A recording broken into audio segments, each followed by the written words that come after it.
களத்தில் இருக்கிற தாவேகா வேட்பாளர்கள் இருக்காங்களே, அவங்கள பல பேரை பர்ச்சேஸ் பண்ணி கொண்டு போயிடுவாங்க. திமுகவுடைய திட்டங்கள் எல்லாம் தொடர்ச்சியாக பேசுகிறாரு. அதை அப்படியே இவர் பேசுகிறத எடுத்து போட்டு திமுக ப்ரமோஷன் பண்ணுறாங்க. எடப்பாடி வந்து திமுக ஓட்டு கேட்குறாங்க அப்படின்னு சொல்லிட்டு. நம்பர் 1 முதலமைச்சர் தமிழ்நாடு வந்து ஸ்டாலின். நாம இவ்வளவு திட்டங்களை கொடுத்து உதயசூரியனுக்கு தான் ஓட்டு போடணும். வெற்றி தோல்வி அரசியலை தாண்டி வாழ்வா சாவா அரசியலை நோக்கி நகர்ந்து விட்டது அதிமுகன்னு ஒரு கேள்வி வருது. மரியாதைக்குரிய முதலமைச்சர் மு.க. ஸ்டாலின் வந்து ஒவ்வொரு அமைச்சருக்கும் 10 தொகுதி 12 தொகுதி ஒப்படைச்சிட்டு அவங்கள போட்டு தனித்தனியாக கூப்பிட்டு சொல்கிறாராம், உங்கள் தொகுதியில் அதிகபட்சமாக வெற்றி பெற்றால் சென்னைக்கு வாங்க, இல்லைன்னா ஊர்லேயே இருந்துருங்க அப்படின்னு. அமைச்சர் பொறுப்பு கேட்டு அந்த பக்கம் அந்த பக்கமே தலை காட்டிடாதங்கிற அளவுக்கு கடுமையான எச்சரிக்கையோடு போயிருக்காரு. அவரை தேடி திரு விஜய் தான் வந்திருக்கணும், நீங்கள் வாங்க நம்ம இணைந்து பயணிப்போம் அப்படின்னு. இல்லை, அங்கேருந்து சிக்னல் எதுவும் வரலை. இவர் போய் அங்கே நான் உங்களோட வர்றேன், என்னுடைய உரிமை மீட்பு கழகத்தை உங்களோட வந்து கூட்டணி வச்சுக்கிறேன் அப்படின்னு சொல்லி பேச முடியாது. செங்கோட்டையனுக்கு போதுமான அளவுக்கான அந்த மரியாதையோ இல்லை முக்கியத்துவமோ தாவைக்கல்ல கொடுக்கப்படலன்ற கம்ப்ளைண்ட்ஸ் தொடர்ச்சியாக இருந்துகிட்டே இருக்குது. பல இடங்கள் நம்மளே அதை பார்க்க முடியும். மீண்டும் செங்கோட்டையன் அதிமுக இணைவதற்கான வாய்ப்பு இருக்கா? இதில் இறங்கி வந்து ஒவ்வொரு பிரச்சனைகளுக்கும் அவர் போராட்ட களத்துக்கு வரணும், நான் உங்களுக்கானவன் சொல்லணும், என்னுடைய திட்டங்கள் என்ன அப்படின்னு சொல்லணும். விஜய் வீட்டு விட்டு வெளியே வா, விஜய் வீட்டு விட்டு வெளியே வா. லயன் ஸ்குவாஷ் அசல் பழங்களிலிருந்து தயாரிக்கப்பட்ட ரியல் ஸ்குவாஷ் ஃபுல்லா ஜோரா. நாதஸ் சேனலுக்கு வணக்கம். அரசியல் பரபரப்பான கட்டங்களை நோக்கி நகர்ந்து கொண்டு இருக்கிறது. அது குறித்து விவாதிக்க மூத்த பத்திரிகையாளர் திரு துரைக்கண்ணா அவர்கள் நம்ம இணைந்திருக்கிறார். வணக்கம் சார். வணக்கம் சோதரா. வெற்றி தோல்வி அரசியலை தாண்டி வாழ்வா சாவா அரசியலை நோக்கி நகர்ந்து விட்டது அதிமுகன்னு ஒரு கேள்வி வருதுல்ல. ஏன்னா இப்போ விஜய் அவர்கள் ஒரு ரோல் ப்ளே பண்ணுறாரு. பல இடங்களில் விஜய் அவர்களுடைய வாக்குன்றது அதிமுகலேருந்து வெளியே போகிற வாக்குகளை தான் வந்து பல இடங்களில் பார்க்கப்படுது. பல பேர் நான் பரம்பரை அதிமுக, இப்போ நான் விஜய்க்கு ஓட்டு போட போகிறேன் அப்படின்ற மாதிரி விஷயங்கள் வந்து டிவிக்கு நேரம் ஓப்பனாக பேசுகிறாங்க. ஒரு மாவட்ட செயலரோட பொண்ணு வந்து பார்த்தீங்கன்னா கேட்டுச்சு, இப்போ எனக்கு ஓட்டு போட மாட்டேன், இப்போ நான் சொல்கிறேன் உங்களுக்கு ஓட்டு போட மாட்டியா அப்படின்ற விஷயங்கள்லாம் பேசுகிறதா வந்து அருண்ராஜ் வந்து பேசுகிறாரு. அப்போ அதிமுகவின் ஓட்டுகளை விஜய் வாங்கிடுறாரா அப்படின்ற ஒரு கேள்வி இருக்குல்ல. 2021 அவர் கண்டஸ்டே பண்ணியிருந்தாலும் ஓரளவு எவ்வளோ ஓட்டு போகுது அப்படின்னு சொல்லி தெரிஞ்சிருக்கும். இப்போ 3வது பிளேயர் அவருமே இருக்கார், சீமானுமே இருக்கார். அப்போ யாருக்கு இவங்களோட ஓட்டு போகும் அப்படின்ற விஷயங்களும் நிற்குதுல. அதாவது அரசியல் களத்தில் வெற்றி தோல்வியை தீர்மானிப்பது என்பது கூட்டணி பலம்தான் அப்படிங்கிறது நமக்கு தெரியுது கடந்த பல ஆண்டுகளாகவே. அதில் விதிவிலக்கா செல்வி ஜெயலலிதா 2014 நாடாளுமன்ற தேர்தலிலும் 2016 சட்டப்பேரவை தேர்தலிலும் தனித்து நின்று வெற்றி பெற்றுட்டார். அப்படிப்பட்ட ஒரு ஆளுமையோ மக்கள் செல்வாக்கோ இப்போதுள்ள தலைவர்களுக்கு இல்லாதனால அது சாத்தியமில்லை. எனவே கூட்டணி பலம்தான் என்று வருகிற பொழுது திராவிட முன்னேற்றக் கழகம் கூட்டணி வலிமையான கூட்டணியாக இருக்குது. அதிலிருந்து யாருமே விலகலை. காங்கிரஸ் ஊசலாடிக்கிட்டே இருக்குது. ஆமாம். ஆனாலும் கூட சோனியா பேசி எல்லாம் சரி பண்ணிட்டாங்கன்னு நேற்று இரவு கூட தகவல், காலையில் கூட பத்திரிகைகளில் பார்த்தோம். அவங்க வந்து பேசி முடிவு பண்ணிட்டாங்க, இந்த தேர்தலில் காங்கிரஸ் கட்சி திராவிட முன்னேற்றக் கழகத்தோடு தான் இருக்க வேண்டும் கூட்டணியில் அப்படின்னு உறுதிப்படுத்திட்டாங்கன்னு சொல்கிறாங்க. இடங்கள் கடந்த தேர்தலை விட ஒரு 4-5 தொகுதி அதிகமாக கேட்குறாங்க. அதையுமே 15 தொகுதிகளுக்கு மேலே 40 தொகுதிகள் கிட்ட கேட்குறாங்க. இல்லை ஆமாம், முதல்ல 63 நாங்கள் 63 தொகுதி கலைஞரை எங்களுக்கு கொடுத்துருக்குறாரு, 60 கொடுங்க. ஆமாம், 63 நாயன்மார்கள் போய் பஞ்சபாண்டவர்கள் தான் ஜெயிச்சு வந்தார்னு சொன்னார். 5 பேர் தான் ஜெயித்தாங்க அப்படின்னு. அதனால் அவ்வளவு வேண்டாம், 50 கொடுங்க அப்படின்னாங்க. அப்போ 40 தொகுதி உறுதியாக 40 தொகுதி இந்த தேர்தலில் 20% ஊரக உள்ளாட்சி தேர்தலில் இந்த மேயரு, மாவட்ட பஞ்சாயத்து, ஒன்றிய பஞ்சாயத்து கொடுக்குறேன்னு சொல்லிட்டாரு. லோக்கல் பாடி எலெக்ஷனை பொறுத்த வரைக்கும் கொடுக்குறேன்னு சொல்லிட்டாரு. ஆனால் வந்து இந்த சீட் ஷேரிங் சார்ந்த விஷயங்களாட்டும் சரி, பவர் ஷேரிங் சார்ந்த விஷயங்கள் வந்து ஒன்றும் இல்லை. இப்போ திமுக தரப்பில் என்ன சொல்கிறாங்கன்னா, இந்த தேர்தலில், இந்த சட்டப்பேரவை தேர்தலில் எதுவும் அது மட்டும் பேசுவோம், ஊரக உள்ளாட்சி அப்புறம் பேசிக்கிறோன்னு சொல்லிட்டு இதுதான் சொல்லியிருக்காங்க. அவங்க கேட்ட அந்த 40 என்பது 35-30ன்னு வரும்போது இவங்க தரப்புலேருந்து ஒரு 28 தொகுதிகள் ப்ளஸ் ஒரு ராஜ்யசபா அப்படிங்கிற மாதிரி பேசியிருக்காங்கன்னு சொன்னாங்க. ஆனாலும் அவங்க வெளியில் போகிறதுக்கான வாய்ப்பு மிக மிக மிக குறைவு. காங்கிரஸ் போவாது அப்படிங்கிற மாதிரி ஒரு பரீட்சார்த்தமாக தாவேக்கெல்லாம் போய் பார்க்கக்கூடிய சூழலில் இல்லை. ஏற்கனவே ஒரு 18 எம்எல்ஏக்கள் இருக்கிறாங்க, 8-9 நாடாளுமன்ற உறுப்பினர் இருக்கிறாங்க. 2029 அவங்களுக்கு எம்பி தான் முக்கியம். இந்த தேர்தலில் எத்தனை எம்எல்ஏ போய் காங்கிரஸில் இருந்தாலும் அவங்களுக்கு ஒன்றுமே இல்லை. அதனால் அதை அவங்க குறி வச்சு தான் நகர்த்துவாங்க. அதனால் காங்கிரஸ் வெளிவருவதற்கு இப்போதைக்கு வாய்ப்பு இல்லை. மற்ற கட்சிகளும் கூடுதலாக 2 இடம் 3 இடம் கேட்குறாங்க, ஒரு இரட்டை இலக்கம்னு கேட்குறாங்க. அவங்களுக்கு 1-2 இடங்களை அதிகப்படுத்தி கொடுத்து இதை சமாளிச்சிருவார்.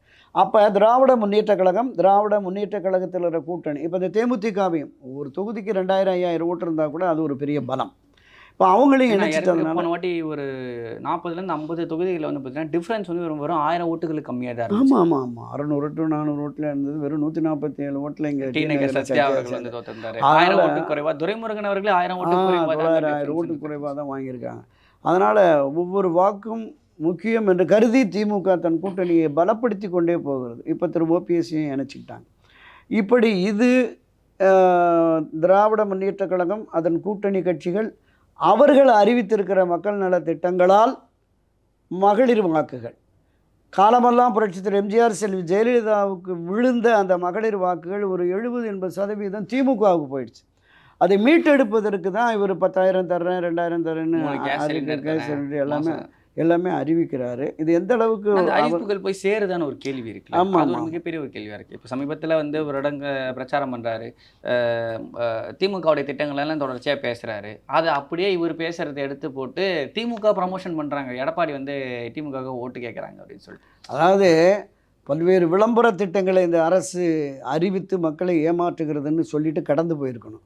இவர் அந்த லிஸ்ட்டை போட்டுட்டு கடைசியாக உங்கள் முதல்வர் ஸ்டாலின் தான் நம்பர் 1 முதல்வர்னு அதில் போட்டிருக்கிறத வாசித்த உடனே கட் பண்ணி போட்டு விட்டான். இப்போ திமுகவுக்கு மிகப்பெரிய பிரச்சார பீரங்கி எடப்பாடி தான் போட்டு அவங்க பண்ணிகிட்டு இருக்காங்க.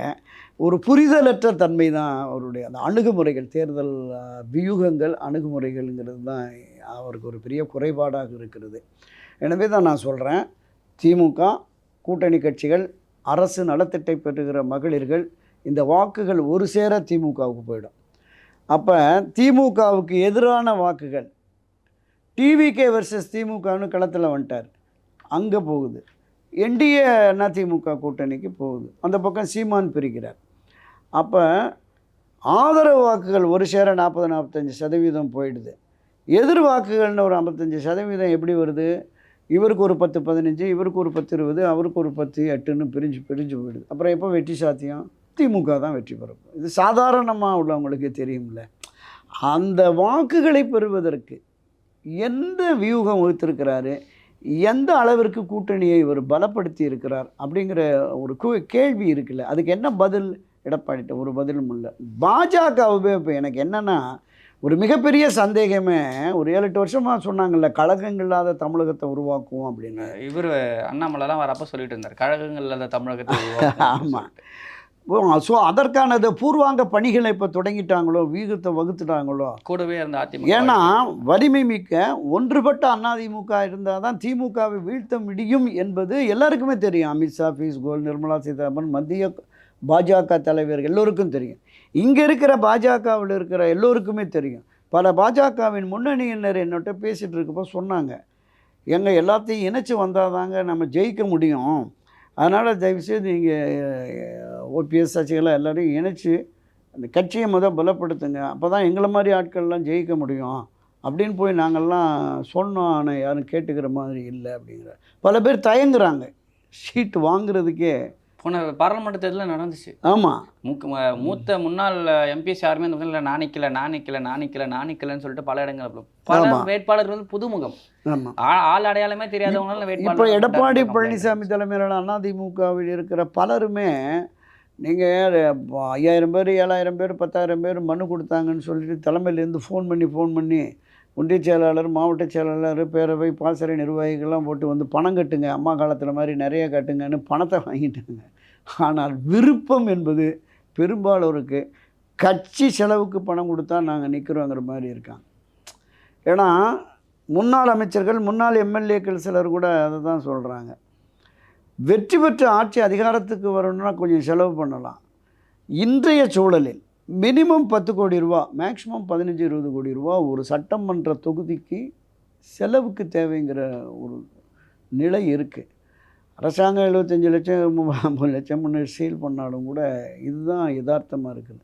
அதனால தான் ஒவ்வொரு தொகுதிக்குமே திமுக 15-20 கோடி ரூபா அந்தந்த தொகுதிக்கு ஒதுக்கீடே பண்ணிட்டாங்க அப்படின்னு. இதையெல்லாம் தாண்டி கட்சியில் இருக்கிற அடிமட்ட நிர்வாகிகள்லேருந்து நகரம், ஒன்றியம், பேரவை, மாவட்டம், மாநிலத்தில் இருக்கிற நிர்வாகிகளுக்கு கூட பாக்கெட் மணி அனுப்பிச்சுட்ருங்க. பொங்கல் தொகுப்பு, பொங்கல் தொகுப்பு, தீபாவளி தொகுப்பு, இது ஆமாம் ஆமாம், இது எல்லாம் போயிட்டு இருக்கு. இதெல்லாம் தாண்டி இந்த பாக கமிட்டி, பூத்து கமிட்டிக்கு இப்போ இருக்கிற பாக்கெல்லாம் வாரம் அவங்களுக்கு செலவுக்கு பணம் கொடுத்துட்டு இருக்காங்க. அப்படி அப்போ இது எங்கேக்கு போய் நிற்கும் அப்படின்னா, வெற்றி தோல்வியை தீர்மானிப்பதற்கு இந்த பணம் உதவும் என்பதால், ஒன்று திமுக ஆட்சி கட்சி அவங்க அந்த ரத கஜ துரக பதாதிகளை களம் இறக்கிடுவாங்க. ஆட்சி கட்சிக்கு ஆதரவு நிலைப்பாட்டில் இருக்கிற கூட்டணி கட்சிகளின் வாக்குகள், இதை தாண்டி ஒவ்வொரு தொகுதிகள்லையும் இவங்க அந்த பண விநியோகம் என்பதும் மற்ற கட்சிகளை விடவும் ஆட்சி கட்சியினர் மிக அதிகமாக அதில் ஈடுபடுவாங்க, மாற்று கருத்து இல்லை. இதிலும் இன்னொரு கூடுதல் தகவல் என்னென்னா, களத்தில் இருக்கிற தாவேகா வேட்பாளர்கள் இருக்காங்களே, அவங்கள பல பேரை பர்ச்சேஸ் பண்ணி கொண்டு போயிடுவாங்க. டிஎம்கேஆர் அது எல்லாத்தையுமே அதெல்லாமே நடக்கும். இப்படி பல்வேறு வித சாகச சாதுரியங்களை அவர்கள் நிறைவேற்றி தொகுதிகளை கைப்பற்றிடுவாங்க. ஆட்சி அதிகாரத்திற்கு வரக்கூடிய அதிகபட்ச இடங்களை பெறுவதற்கான எல்லா வழிமுறைகளையும் திமுக கடைப்பிடித்து, எங்களின் வெற்றி உறுதி, 7வது முறையாக நாங்கள் ஆட்சி அமைப்போம் அப்படின்னு மரியாதைக்குரிய முதலமைச்சர் மு.க. ஸ்டாலின் ஒவ்வொரு அமைச்சருக்கும் 10 தொகுதி 12 தொகுதி ஒப்படைச்சிட்டு அவங்கள போட்டு தனித்தனியாக கூப்பிட்டு சொல்கிறாராம், உங்கள் தொகுதியில் அதிகபட்சமாக வெற்றி பெற்றால் சென்னைக்கு வாங்க, இல்லைன்னா ஊர்லேயே இருந்துருங்க அப்படின்ட்டு. அமைச்சர் பொறுப்பு கேட்டு அந்த பக்கம் அந்த பக்கமே தலை காட்டிடாதங்கிற அளவுக்கு கடுமையான எச்சரிக்கையோடு போயிருக்காரு. அந்த பெண் அமைப்புன்னு ஒரு அமைப்பு இருக்குல்ல, அவங்க தமிழ்நாடு முழுவதும் வாராந்திர சர்வே, மாதாந்திர சர்வேன்னு போட்டு அவங்க சொல்கிறாங்களாம், இந்த காங்கிரஸ் நம்ம கொடுக்குறோம்ல, அதுலேயே ஒரு 7-8 தொகுதியில் மீண்டும் அந்த வேட்பாளராக போட்டோம்னா நம்ம தோற்றுருவோம் அப்படின்னு. அதே மாதிரி திமுகவுலேயும் ஒரு 40-50 பேர் அடையாளப்படுத்தி அந்த தொகுதி திரும்ப அவங்களுக்கு வரக்கூடாது அப்படின்ட்டாங்க. இப்போ ஓவராலாக தமிழ்நாட்டில் இருக்கிற 234 தொகுதியில் 70 தொகுதிகள் பின்னடைவில் இருக்குது அப்படின்னு கேட்குறாங்க. அந்த 70 தொகுதிகளின் நிர்வாகிகளை அந்த தொகுதிக்கு உட்பட்ட முன்னாள் அமைச்சர்கள், முன்னாள் எம்பிக்கள், முன்னாள் எம்எல்ஏக்கள் இருக்கிற முக்கிய பிரமுகர்களை பூரா கூப்பிட்டு முதலமைச்சர் ஸ்டாலின் பேசியிருக்கார். இந்த இதில் இந்த மாதிரி இருக்குது, யாரை போட்டால் வெற்றி பெற முடியும், யார் வெற்றிக்கு உங்களால் பாடுபட முடியும், பெண்டிங்காக இருக்குது, ஃபுல்லாக என்ன மாதிரி எல்லாம் நம்ம அந்த ஸ்கீம்ஸ் அங்கே இருக்குது, அதை கொண்டு போய் மக்கள்கிட்ட சேருங்கன்னு இப்போ எல்லாம் பொதுக்கூட்டங்கள், திருமணை கூட்டங்கள் இப்போ களத்தில் இறக்கிட்டாங்க. நிறைய பேச்சாளர்களை போட்டு இறக்கிட்டாங்க. அதனால் அந்த வேகத்திற்கு ஈடு கொடுத்து வெற்றியை ஈட்டுவதற்கு திரு எடப்பாடி பழனிசாமிக்கு போதிய வலிமை இல்லை என்பதுதான் என்னுடைய பார்வை. Okay sir. இப்போ இன்னொரு கேள்வி இருக்குல்ல, இப்போ ஓபிஎஸ் அவர்கள் திமுக இணைகிறாரு, தாவைக்கால ஏன் இணையலைன்னு ஒரு கேள்வி வரும்ல. செங்கோட்டையன் போயிட்டு செங்கோட்டையன், தேசிய பிரபாகர்லாம் தாவைக்கால இணைஞ்சிருந்தாங்க, ஓபிஎஸ் போகிறதுக்கான காரணம் என்ன வரும்? இல்லை, இப்போ தாவேக்கா தொடக்கத்திலேயே ஆட்சி அதிகாரத்தில் பங்கு அப்படிங்கிற மாதிரி சொன்னாங்க. அவர் அறிவித்ததற்கு பிறகு எந்த அரசியல் கட்சியும் அவங்க அணுகலை, சிறிய கட்சிகளோ பெரிய கட்சிகளோ அணுகலை. ஒரு விதத்தில் காங்கிரஸ் கட்சி மட்டுமே தாவேக்கா கூட போகலாம் அப்படிங்கிற மாதிரி பேசப்பட்டது. தாவேக்காவுடைய தலைமை வரைக்குமே தேசிய தலைமையில் ஒரு இந்த முரளிதரனா அவர், இந்த கிரிஷ் கோடங்கர், ஆமாம் எல்லோருமே போய் மாணிக்கத்தான் கொடுப்போம்னா ஆதரவு நிலைப்பாட்டில் இருந்தாங்க. அவர் கூட இப்போ தாவேக்கா கூட போகிறதுக்கான வாய்ப்பு இல்லை அப்படிங்கிற மாதிரி. செங்கோட்டையன் ஒரு முயற்சி மேற்கொண்டார், கட்சியை ஒருங்கிணைப்பதற்கு ஏதாவது முடியுமான்னு சொல்லிட்டு திரு ஓபிஎஸ், திரு டிடிவி, திருமதி சசிகலா வரைக்கும் பார்த்தாரு. இது சாத்தியப்படாதனோடனே ஒதுங்கி போயிட்டார், தாவேக்காவுக்கு போயிட்டார். இன்னொரு முகாம் வேணும், திமுகவில் அவர் பயணிக்க முடியாதுங்கிறது தொடக்கம் முதலே. ஏன்னா அவரையும் கூட அணுகுனாங்க, முத்துசாமி, சேகர்பாபு போன்றவர்களும் அணுகுனாங்க, அவர் முடியாதுன்னு போயிட்டார். ஜெயஸ்ரீ பிரபாகர் அவர்களுமே இனி தொடர்ந்து அதிமுகவில் பயணிப்பதற்கு வாய்ப்பில்லை என்ற உடனே அவரும் புரட்சி திரு எம்ஜிஆர், செல்வி ஜெயலலிதா காலத்திலிருந்து ஒரு தீவிர அதிமுக பற்றாளர்களாக, அதிமுகவின் முதன்மை நிர்வாகிகளாக இருந்தவர்கள் என்பதால் அவங்களும் போயிட்டாங்க. திரு ஓபிஎஸ் அவர்களை பொறுத்தளவில் தாவேக்காவில் இருந்து நம்ம பேசினது தான், ஒரு மிகப்பெரிய இயக்கத்தினுடைய முதன்மை பொறுப்பில் இருந்தவர், 3 முறை முதலமைச்சராக இருந்தவர். அவரை தேடி திரு விஜய் தான் வந்திருக்கணும், நீங்கள் வாங்க நம்ம இணைந்து பயணிப்போம் அப்படின்னு. இல்லை, அங்கேருந்து சிக்னல் எதுவும் வரலை. இவர் போய் அங்கே நான் அவங்களோட வர்றேன், என்னுடைய உரிமை மீட்பு கழகத்தை அவங்களோட கூட்டணி வச்சுக்கிறேன் அப்படின்னு சொல்லி பேச முடியாது. அப்போ ரெஸ்பான்ஸ் இல்லை அப்படிங்கிறது தான் அவருடைய ஒரே இது. என்னென்னா, மதிக்காத இடத்திற்கு செல்வதை விட நம்மை மதித்து அழைக்கும் இடத்திற்கு செல்வது தான் நம்மளுடைய அரசியலுக்கு சரியானதுங்கிற பார்வை இருந்ததுனால தாவேக்கா பக்கம் போகலை. இது ஒன்று. இன்னொன்று, தாவேக்காவில் போய் இவங்களுக்கு ஒரு 10-30 சீட்டு கொடுத்துட்டா யார் செலவு பண்ணுறது அப்படின்னு. இவரோடு இருக்கிற எல்லோருமே பாதிக்கப்பட்டவர்கள், பெரிய அளவில்.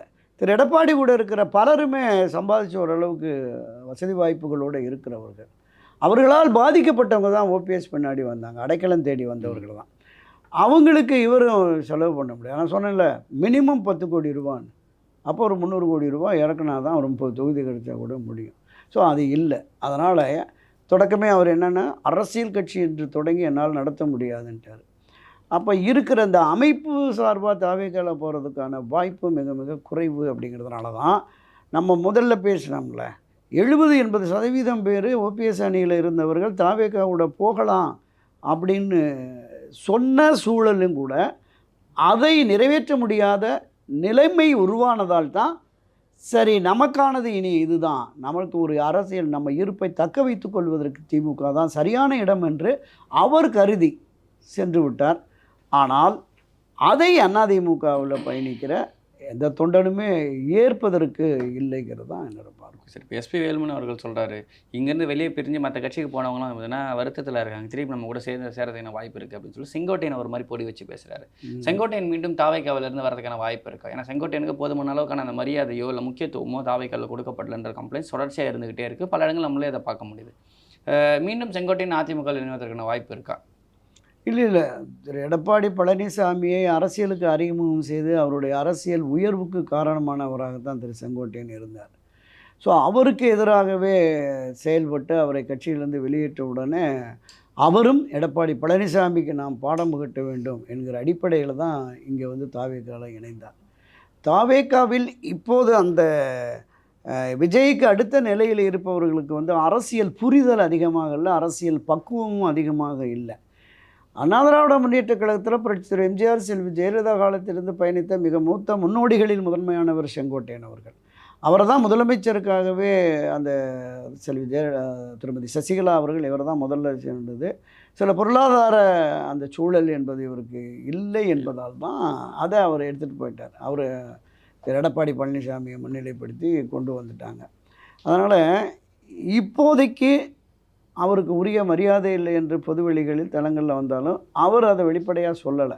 எனக்கான இடம் இருக்குது, குழுவில் முதன்மையாக போட்டிருக்காங்க, அமைப்பு இதில் கட்சியில் போட்டிருக்காங்க, எல்லா குழுக்கள்லையும் போட்டிருக்காங்க, நான் என்னுடைய பணிகளை செய்துட்டு வர்றேன், இதை விட கூடுதலாக நான் எதுவும் எதிர்பார்க்கல, எனவே அதற்கு எனக்கு ஏமாற்றம் இல்லை, போக மாட்டேங்கிற மாதிரி தான் இருக்கார். வாய்ப்பு இல்லைன்னு தான் கருதுகிறேன். ஓகே சார், விஜய் அவர்களுடைய செயல்பாடு தமிழ்நாடு தேர்தல் களத்துக்கு போதுமானதாக இருக்கான ஒரு கேள்வி இருக்குல்ல. ஏன்னா நீங்கள் எம்ஜிஆர் காலத்துலேருந்து பார்த்துக்கிட்டு இருக்கீங்க, பல நடிகர்கள் கட்சி ஆரம்பிச்சதையும் பார்த்துருப்பீங்க. விஜயோடைய அரசியல் விஷயங்கள் எப்படி பார்க்குறீங்க? இல்லை, இப்போ இந்த நவீன விஞ்ஞான யுகத்தில் விஜய் இதுவே போதுமானதுங்கிற மாதிரி அவர் கருதுகிறாரு. ஆனால் போதுமானதாக இல்லை. ஒவ்வொரு பிரச்சனைகளிலும் அவர் தன்னை முன்னிலைப்படுத்தணும். ஒரு ஆட்சி அதிகாரத்தில் இருப்பவர்கள் எங்கு தவறு நடந்தாலும் ஆட்சி ரீதியாகவோ அல்லது கட்சி ரீதியாகவோ திமுகவுக்கு எதிராக தீவிரமாக ஒரு களவாட வேண்டும். என்னுடைய அரசியல் எதிரி திமுகங்கிறபோது ஒரு 10 நிமிடம் 15 நிமிடம் மேடையில் பேசிட்டு போகிறது மட்டுமே இல்லை, அடுத்தடுத்த நிகழ்வுகளுக்குமாக வரணும். எந்த ஒரு மக்களுக்கு எதிரான ஒரு பிரச்சனை வருகிற பொழுது இது தொடர்பாக ஒரு ஆர்ப்பாட்டம், போராட்டம், மறியல்னு தாவேக்கா களத்துக்கு வரணும்.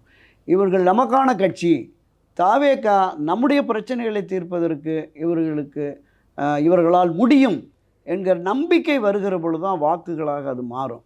இப்போ தாவேக்காவில் இருக்கிற அவருடைய ரசிகர்கள் அல்லது புதிதாக அரசியலுக்கு வந்த இளைஞர்கள், இவர் மீது ஈர்ப்பு கொண்ட இளம்பெண்கள், பெண் வாக்காளர்கள் அதிகமாக இருக்கிறது.